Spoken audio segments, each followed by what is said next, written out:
Ever since his mother died, Rob has kept all of his grief locked so deep inside that he barely lets himself feel it. Then one morning, while wandering through the woods behind the motel where he lives, he finds something no child should ever see: a full-grown Bengal tiger trapped inside a cage. And from that moment on, the pain he buried for months is about to come roaring back. Our story takes place in Florida, where a quiet young boy named Rob lives in a small motel with his father. One morning, while getting ready for school, he kills time by wandering into the woods behind the motel. But as he walks deeper between the trees, his mind drifts back to the loss that has been haunting him for months. His mother died not long ago, and ever since then, Rob has imagined all of his sadness locked away inside an invisible suitcase. He never lets himself cry. He just carries the pain in silence. As he moves farther into the forest, he spots an old broken-down cabin hidden between the trees. Curious, he slowly steps closer, but the moment he gets near it, he freezes. Right beside the cabin is a massive Bengal tiger locked inside a heavy iron cage. The animal looks powerful, dangerous, and completely out of place. For one chilling second, the tiger stares straight at him. Rob panics, backs away, and runs all the way home before grabbing his school bag and racing off to catch the bus. But school is no better. On the bus,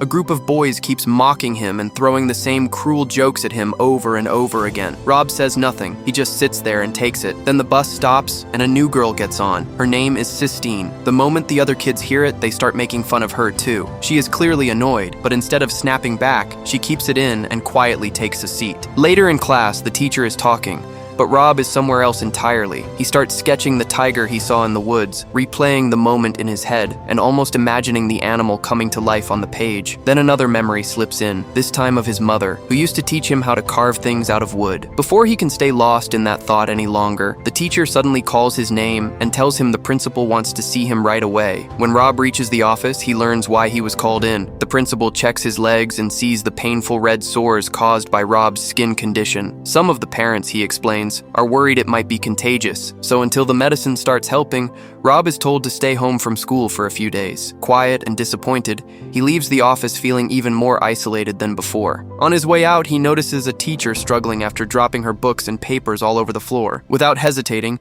he kneels down and helps her pick everything up. She thanks him warmly and introduces herself as Miss Mills. Then she notices the drawing in his hand and asks to see it. Rob is shy, but he hands her the sketch of the tiger anyway. The moment she sees it, she is genuinely impressed. She tells him he has real talent and encourages him to keep drawing. Before leaving, she says that when she comes back from her break, he should show her more of his work. For the first time that day, Rob gives a small smile. By the time school ends, things turn ugly again. A crowd of kids comes rushing across the yard, chasing Sistine. At first, she tries to ignore the cruel jokes, but eventually she snaps and lashes out at one of the girls. The problem is, the girl is bigger and stronger, and she shoves Sistine so hard that she crashes to the ground. Rob cannot stay quiet anymore. He steps in and yells at them to leave her alone, but the moment he does, the bullies turn on him instead. Fear takes over, and Rob runs. A little later, Sistine gets onto the bus looking completely wrecked from the fight. Her hair is a mess, her clothes are out of place, and the other kids start laughing all over again. Furious, she storms to the back and drops into the seat near Rob. She mutters that she already hates this town and the rude people in it. Rob tries to calm her down, and for the first time, he opens up a little about himself. He tells her about the condition on his legs and the painful sores it causes. After hearing that, Sistine says something strange. She almost wishes she had the same illness, just so she would not have to come back to this awful school. Rob gently explains that it does not work like that because his condition is not contagious. That seems to take some of the fire out of her. Feeling a little bad for him, she offers to help. If he really has to stay home, she says she will bring him his homework every day so he does not fall behind. That evening, Rob's father reads the letter from the principal and immediately gets angry. He has already explained many times that Rob's condition cannot spread to anyone else, but none of that seems to matter. Even so, he decides Rob will stay home for a few days. After giving him his medicine, he goes to make dinner. Later that night, Rob picks up his carving knife and returns to the one thing that always seems to calm him down. From a small piece of wood, he carefully carves a tiny figure that looks just like Sistine. That night, he has a strange dream. In it, Sistine is running freely through the woods, wild and fearless, while a giant tiger carries her deeper into the forest. The next day, Rob helps out around the motel alongside Willie, the kind woman who handles the cleaning. During a short break, she offers him a piece of chewing gum, and the small gesture brightens his mood. But a few hours later, that feeling is gone. As the school bus passes by the motel, Rob is outside doing yard work when the same boys start bothering him from the windows. One of them throws something hard enough to slam into his ribs, and the pain makes him wince. Fed up and humiliated, devastated, Rob finds himself wishing the tiger in the woods could somehow come out and help him fight back. Then the bus stops, and Sistine steps off. Just like she promised, she brings him his homework. As the two of them talk, Rob finally shares his biggest secret. He tells her the tiger he saw in the woods is real. The second she hears that, her eyes light up. She insists he show her right away. Rob explains that getting there means pushing through thick forest. So without hesitation, Sistine asks to borrow some of his clothes. The two of them hurry into Rob's father's room,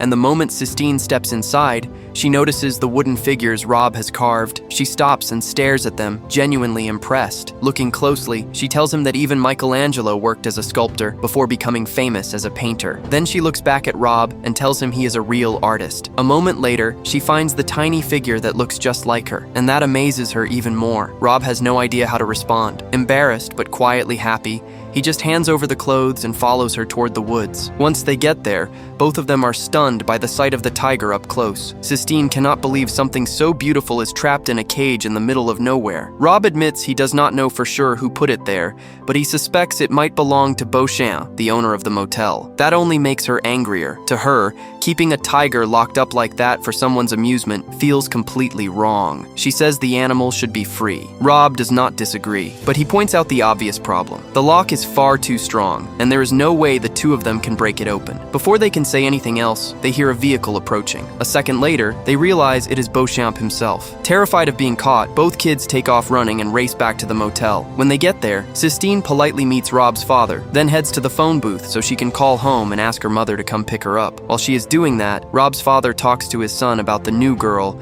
and seems quietly relieved that Rob has finally made a friend. Not long after, Sistine's mother arrives, and the tension starts immediately. She scolds her daughter for being gone for hours, then notices the clothes she is wearing and starts asking questions. But Sistine clearly cannot stand her mother's strict attitude. Trying to calm things down, her mother turns to Rob and says that her daughter only ever listens to her father. That comment only makes everything worse. The argument flares up again, and a moment later, Sistine storms into the car. Mother and daughter drive off still fighting, while Rob is left standing there, confused and unsure what just happened. The next morning, Rob is back at work with Willie when a question finally slips out. He asks whether it is really right for humans to keep animals locked in cages. Willie answers by telling him a story from her childhood. Once, her father gave her a small green bird as a gift. She loved it deeply, but every time she saw it trapped behind bars, it broke her heart. So one day, she secretly opened the cage and let it go, but the choice came with a price. Her father punished her harshly and told her she had only sent the bird out into the wild to be killed by snakes. Even so, Willie says she never regretted what she did. In her mind, freeing it was still the right thing. Even now, she sometimes dreams about that little bird flying high in the open sky. The story stays with Rob, because now he cannot stop thinking about the tiger. A few hours later, Rob is cleaning near the edge of the motel when Beauchamp suddenly calls him over. The owner says he has a small job that could earn him some money. Rob listens carefully as Beauchamp explains that he recently came into possession of a very valuable wild animal, but taking care of it is too much trouble. It needs food every day, and he clearly has no interest in doing the work himself. Then he asks Rob if he wants to handle the feeding. Rob immediately knows exactly which animal he means,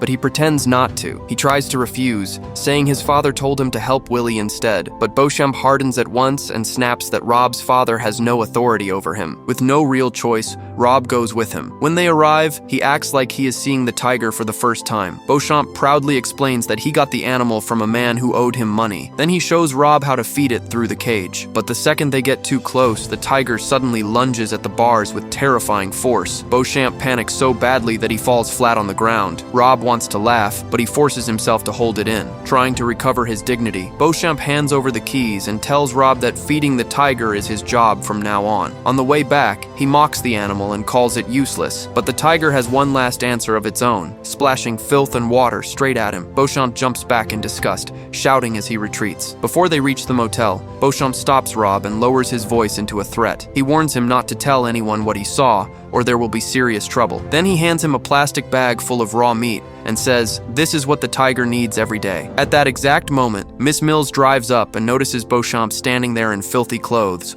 looking suspicious enough to raise questions. She asks what is going on, but Rob quickly says everything is fine. Beauchamp, irritated as ever, tells her to mind her own business. Before she leaves, Miss Mills reminds Rob to stop by and see her once he comes back to school. As soon as she is gone, Beauchamp repeats his warning and makes it clear clear that Rob had better keep quiet. Back at the motel, Rob tries to hide the bag of raw meat before his father can see it. But once he is alone, his eyes drift to the keys Beauchamp gave him, and a dangerous thought starts taking shape. Could those keys be the only thing standing between the tiger and freedom? Not long after, the school bus comes by again, and Sistine shows up, still eager to see the tiger one more time. The two of them head straight for the woods. Standing there beside the cage, Rob realizes he cannot keep the truth to himself any longer, so he tells her everything. He explains the job Beauchamp forced on him, how he is supposed to feed the tiger every day, and most importantly, that he now has the keys. The second Sistine hears that, her face lights up. To her, this changes everything. Now the tiger can finally be set free. She says an animal like that is far too rare and too magnificent to spend its life trapped inside a cage, but Rob is not as certain. Willie's story about the bird is still stuck in his head, and he wonders whether freedom would really save the tiger or just leave it alone in a world it no longer knows how to survive in. Sistine refuses to accept that. As far as she is concerned, keeping it trapped is the real cruelty, and she insists that one way or another, she is going to free it, even if she has to do it without him. The argument quickly escalates. Frustrated and overwhelmed, Sistine starts shaking the cage with both hands, as if anger alone might break it open. But just as suddenly, all that fury gives way to something else, and she begins to cry. Rob gently calms her down and stays beside her until she can breathe again. Then, wanting to give the tiger even the smallest taste of comfort, Sistine pulls away the canvas draped over the cage, so the animal can finally feel the open air. For a while, the two kids lie there beside the tiger in silence, staring up at the stars as the forest settles around them. When they return to the motel, they run into Willie. Sistine is still carrying all that anger inside her, and it comes out in the way she speaks to her. But Willie does not react with anger at all. Instead, she calmly tells Sistine that she understands exactly how she feels, because she used to be the same way when she was young. Then she gives her a simple piece of advice. Anger will not fix everything in life, and sooner or later, she will have to learn how to control it. The words hit harder than Sistine expects, and she goes completely quiet. That night, after saying goodbye to Sistine,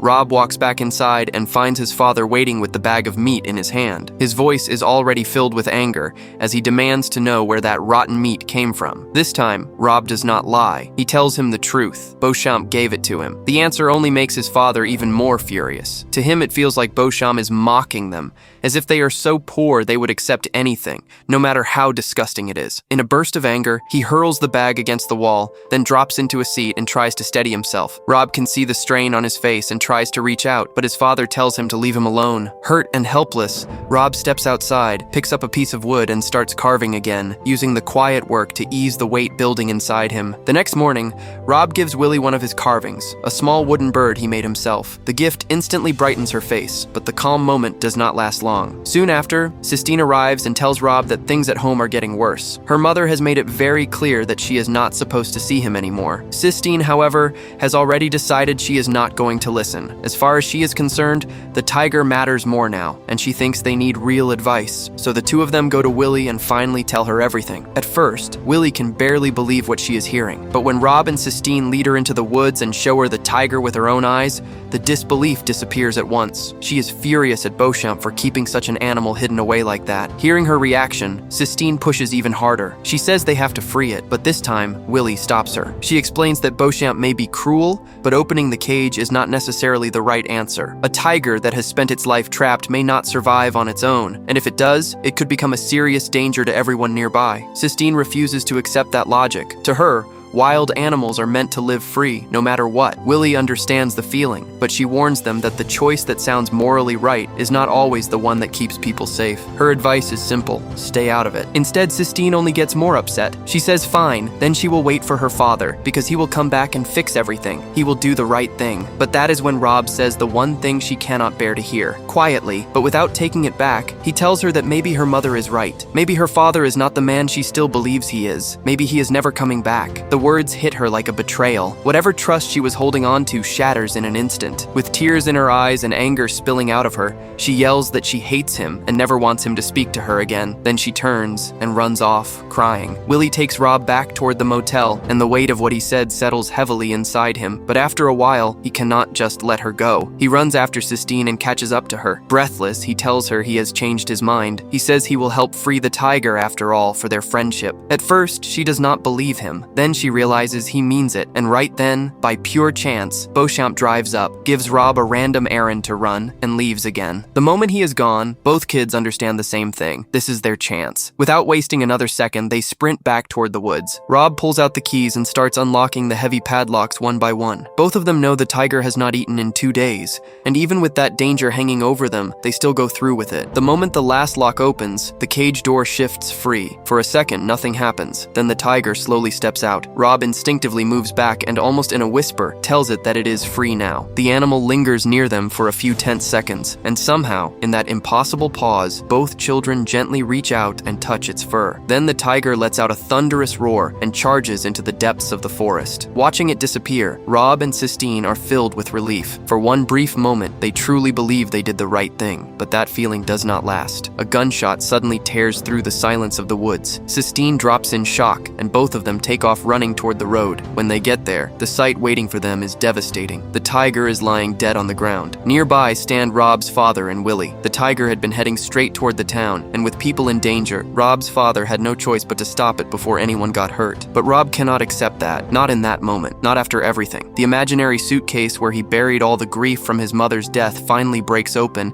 and everything he has been holding inside comes pouring out at once. He bursts into tears, shoves his father, and screams through the pain, asking why he killed it. He says he hates him. He says he does not want to live with him anymore. Then, through all that anger, he finally says the one thing he has needed to hear for so long. He begs his father to say his mother's name. Ever since she died, he says, no one has even dared to speak it. That is what breaks his father. Tears fill the man's eyes, and with his voice shaking, he finally says it, Caroline. The second Rob hears that name, father and son collapse into each other and hold on tightly, crying with all the pain they had both kept buried for far too long. A few steps away, Willie wraps her arms around Sistine and comforts her as she struggles to process everything. Not long after, even Beauchamp quietly leaves the scene without saying a word. Once the worst of it passes, Willie gently tells the children that the tiger is free now in a different way, in a place no cage can ever reach. Then she notices something surprising. The sores on Rob's legs are already starting to heal, as if finally releasing all that grief has begun to heal something inside him too. It is a small change, but enough to bring the first fragile hint of peace to their faces. After saying goodbye to the tiger, they all begin to walk back. As they go, Sistine turns to Rob and apologizes for the cruel things she said earlier. She tells him that he is the best friend she could ever have asked for. Then, while walking together, they spot Rob's tiger drawing lying on the ground. Sistine picks it up and admires it, and Rob smiles before giving it to her. Touched by the gesture, she kisses him on the cheek, and the two of them keep walking forward with the feeling that, somehow, after everything, this is the beginning of something new.